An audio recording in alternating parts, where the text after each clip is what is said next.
Welcome back, commanders and friends, to another video, and today we are on the second part of the new series where we talk about the different styles of fighting and how to set up your account. Today we're going to be talking about base defense. Now, when it comes to base defense, especially when we're talking about howitzers, because realistically speaking, yes, you can get a decent-ish kind of base defense when it comes to tanks, but it's not going to be anywhere near as effective as if you are using artillery. So we will briefly discuss the tank one afterwards, but first of all we're going to focus here on the actual artillery units, which is the best turtle method in able to defend your base. So I'm going to show you here my defense setup, and it is going to be as follow. Now, I personally would rather have the Marty Howie to have my main two officers on, but for the sake of inaction, if I was to switch the units around, it's going to actively reassemble the units and I'd have to train them all. And if I'm in the middle of an offense and then I need to switch for a defense, I do not want my artillery to be having to retrain from the beginning, because that's very bad. Because switching between the blue and the red just for that little bit increase and having to retrain and then get hit while you have no howies, that's a risky move to take. So with that being said, obviously my main howitzer here, as you can see, is built up.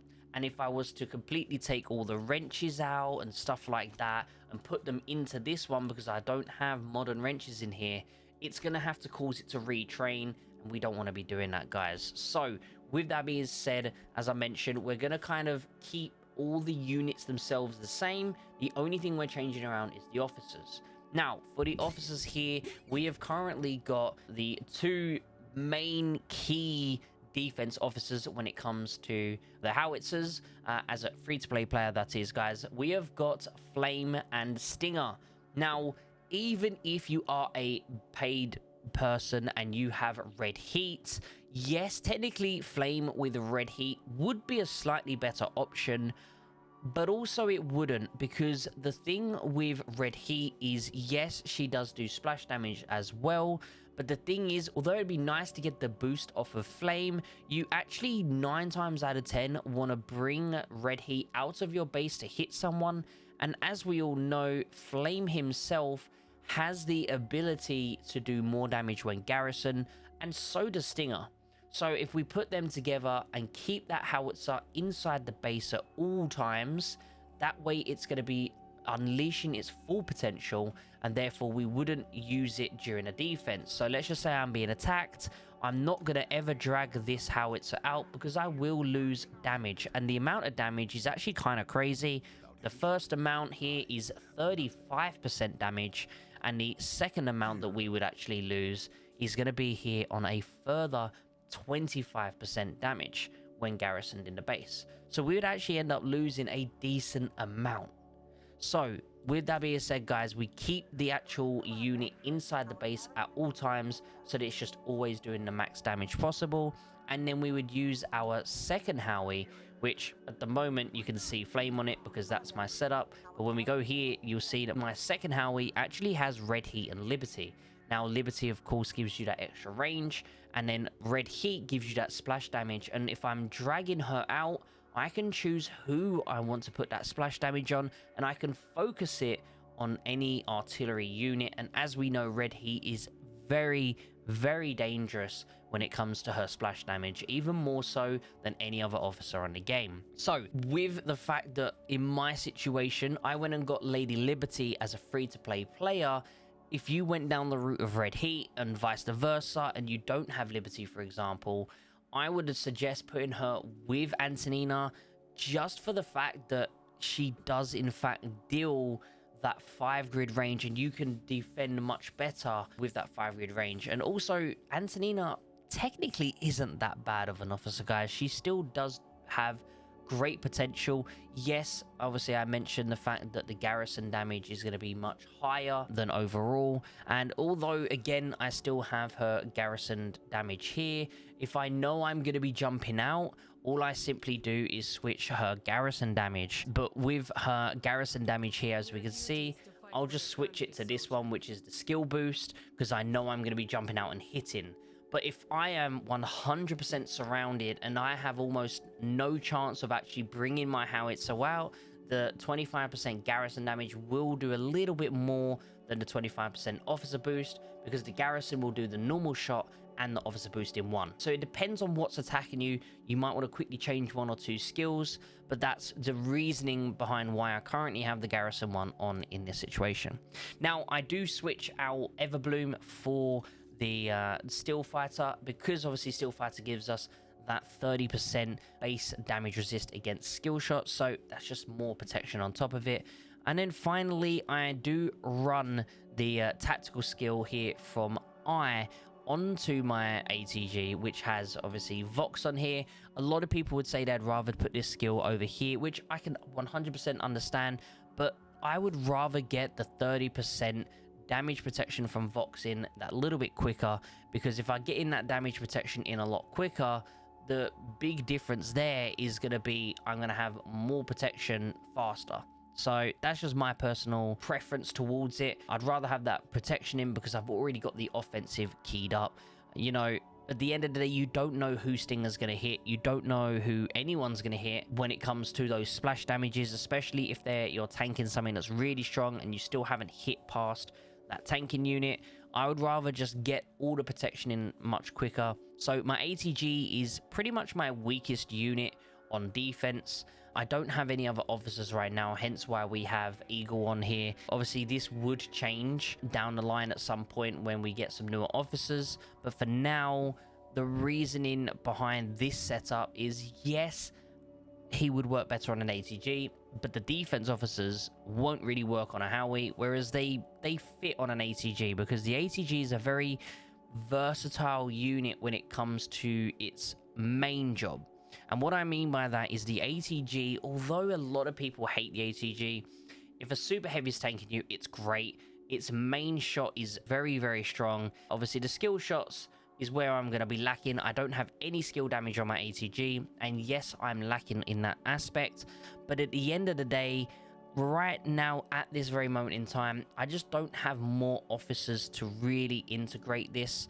Now, what I would do, for example, potentially is switch him for Thorn, take Thorn off, put Uncle on here, which would then remove the base shield.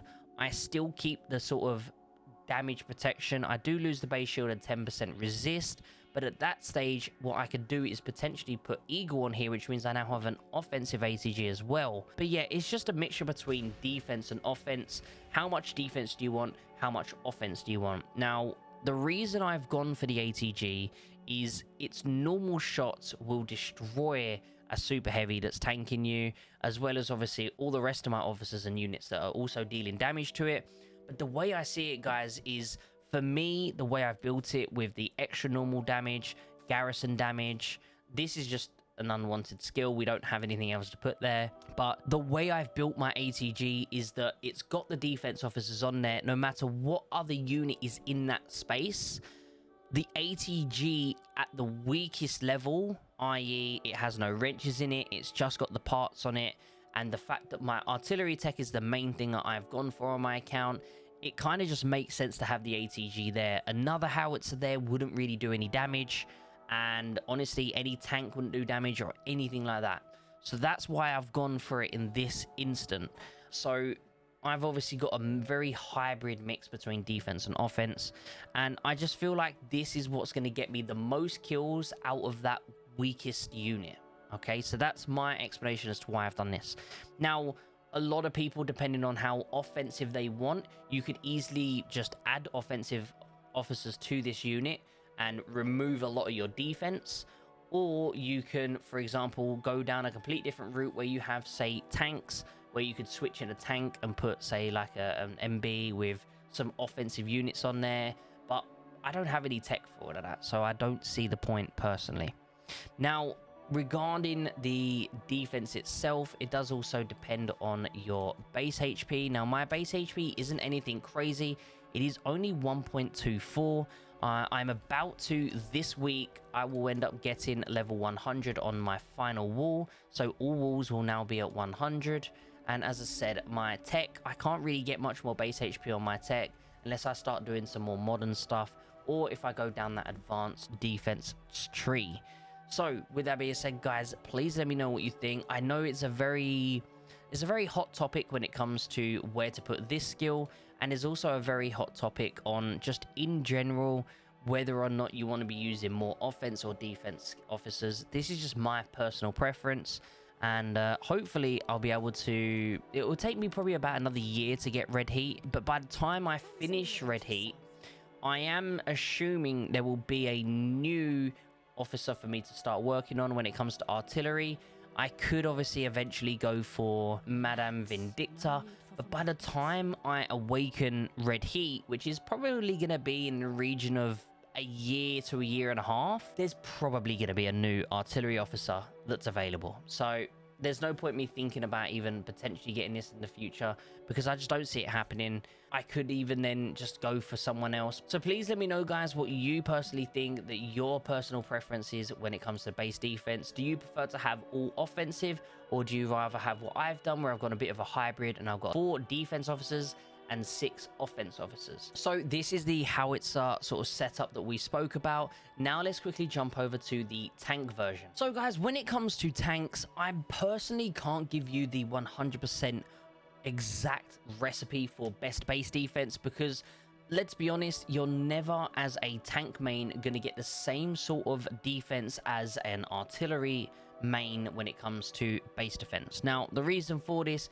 is the base defense with artillery has a lot of splash damage and a lot of overall just more core output of damage than what the tanks do. The tanks are more dedicated to field fighting. But with that being said, the best thing that I can really think of is having a little mixture of everything. Now the light tank, the MB and the helicopter inside your base is still a very good option. I personally scrapped my helicopter to be able to get a bomber, so you know, we had to make sacrifices somewhere along the line. But when it comes to the tanks, I feel like you do not need defense. You don't need really any defense. Now, as you can tell, I've got my super heavy here, which is the lowest option I have available at the moment, and it just has Thorn on there for a very small base shield. And it also has the new officer, because he just offers the highest shield to go along with it. But overall, the super heavy does nothing. I would 100% just advise, if you are a tank main, you do not need to have a hybrid setup with, as I've mentioned in the previous section, where I have some defense officers along with some offense officers. It's just not needed. I mean, I've got Vox level 5 to give me that 30% base damage resist, but even then I haven't awakened her, because there just really isn't any point, especially on a tank officer situation. I would say just go for all of your units to have as much damage output, just to sort of try and bridge the gap between the tank situation and the output damage of the artillery. Now, obviously, I've been very lucky to almost have her awakened now. I'm on 5525, so give it, say, 4, 5, maybe 6 months to get this skill. I would assume, depending on how lucky I am, potentially 3 to 4 months, but it could be very unlucky and it take me 5 to 6 more months to get this one more skill done. As you can see, we're only on 2 out of 20, so we do need a decent amount more, another 170, and we will be good. So with that being said, obviously I do run Uncle. I also run, as you can see here, the main 2 units, and then I also have a super heavy spare, but I do have the ability to switch out. Now, as you can see here, this is my super heavy at max level. I would never have a super heavy max level in a base defense situation. It's just there's just no point on it. So technically, I would say tanks best defense is offense when it comes to a base defense. So kind of like you're running a field unit, but that's for next week's video. The field unit video will be on next week's episode. So yeah, guys, please let me know down in the comments what you think when it comes to tanks. Do you agree with me with having just pure offense, or do you think it does actually need to have those defense officers? Again, I've never really been in a defense situation with my tank account. Of course, it's much weaker than my main account, and it only has 567 mil, so no matter what's attacking it, I blow up really fast. So you always see this account normally at the back of the actual group, sending my tanks out to rallies and stuff like that, and just for having those sort of ratty filled moments with this account. But yeah, let me know, guys, do you think it needs to have a hybrid setup, or in a defense situation, we're talking defense situation here, you should have a hybrid or a full offensive section with your officers? So guys, thank you all for watching this video. I hope it helped you understand sort of the general direction you should be taking your account when it comes to defense. As always, I appreciate each and every single one of you. Hope you all have an amazing day, and I'll catch you all in the next video. Take care, everyone.